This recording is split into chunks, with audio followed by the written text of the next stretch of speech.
End of American Dreams. President Donald Trump indefinitely suspended the processing of immigrant visas from 75 countries in one of its most expansive efforts yet to restrict legal entry pathways to the United States. The freeze will take effective on January 21. Kasama kaya ang Pilipinas sa 75 countries?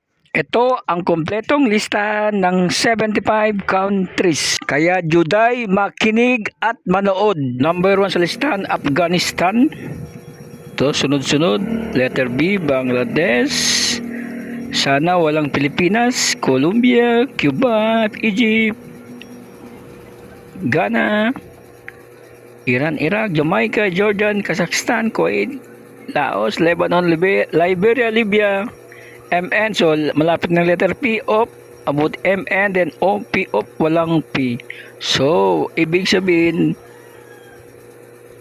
op, Thailand kasama, 75, Yemen ang last. Dapat lang hindi tayo kasama dahil kailangan ng US ng mga nurses at mga medical personnel at caregiver.